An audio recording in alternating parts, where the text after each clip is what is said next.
Bruce and Linda moved to Oakland, California, where Bruce opened the second branch of the Junfeng Kung Fu Institute. Bruce Lee's rebellious nature was about to catch up with him.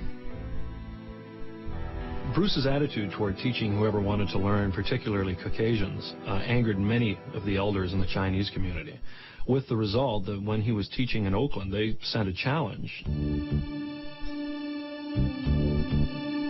It was a scene that could have been written for the movies. Members of a San Francisco Kung Fu school confronted Bruce with an ultimatum: stop teaching non-Chinese and close his school, or fight their top martial arts expert. Bruce Lee never walked away from a challenge.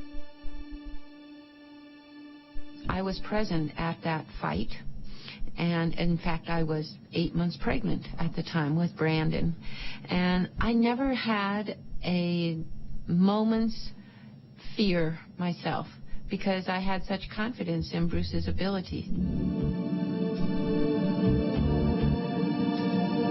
Bruce was so confident in his technique that the thought of a fight going more than 10 seconds never entered his mind. The two battled for 3 exhausting minutes. Bruce emerged victorious, but he was drained, both physically and mentally. Bruce was so despondent, so disappointed in his performance. And actually, this was a real turning point in his life and in his martial art development, because he realized that maybe he didn't have the tools to take somebody down instantly.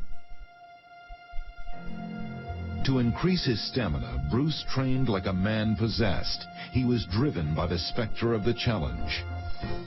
And so from that point on, he applied himself completely, 200%, to the mission of refining his martial arts skills, and thus began the development of his way of martial arts, which he called Jeet Kune. Jeet Kune translates as the way of the intercepting fist. It became Bruce Lee's signature form of martial arts. To develop it, Bruce adapted what worked from other fighting disciplines. What worked for Bruce was anything that would win in combat. Bruce also studied intensely. He collected more than 2,500 books covering all aspects of fighting. He did not just read books, he devoured them. This is a book that Bruce Lee learned a lot from, but you can see as you turn through the pages of this book, Bruce's underlinings. For example, Bruce studied the thrusting movements of fencing as a way to quickly engage an opponent.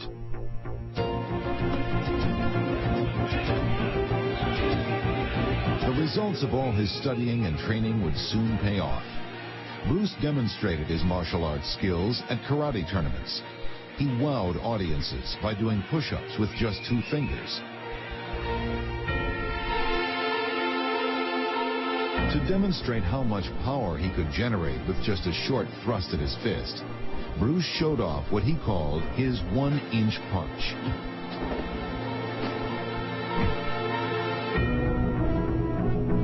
A young martial arts fan saw Bruce Lee at one demonstration. He would become a student and later a teacher of Jeet Kune Do.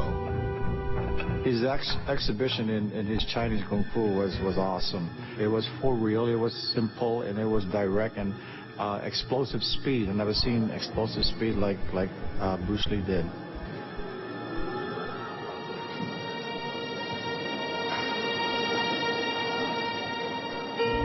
A television producer searching for an actor to play the part of Charlie Chan's #1 son saw a film of Bruce Lee's exhibition. He called to set up a screen test. Hollywood was about to change the course of martial arts history. I actually took the call, and Bruce wasn't home, and when Bruce got home, I said, "This guy from 20th Century Fox just called you. You know, he wants to talk to you about doing something on TV."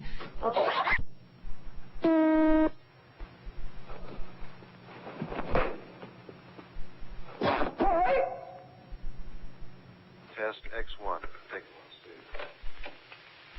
Now, Bruce, just look right into the camera lens right here and tell us your name, your age, and where you were born. My last name is Lee, Bruce Lee. I was born in San Francisco in 1940.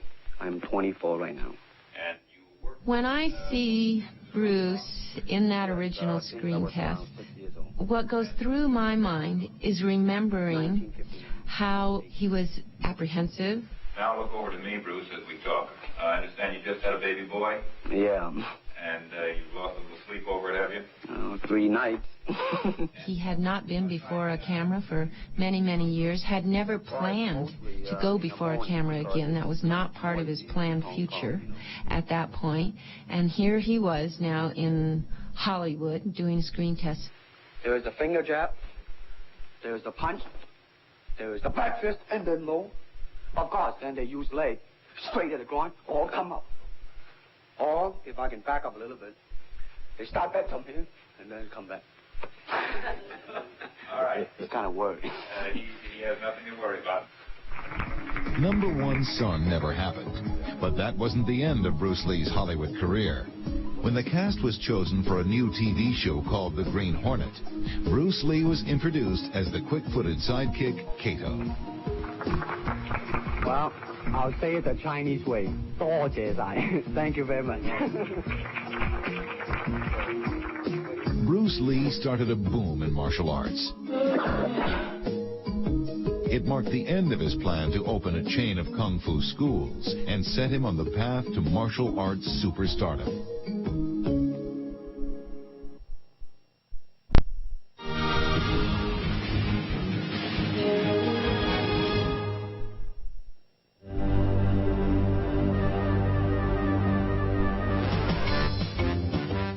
The Green Hornet and his sidekick Kato blasted onto television in 1966. Every move the swift-footed Kato made was new to American audiences.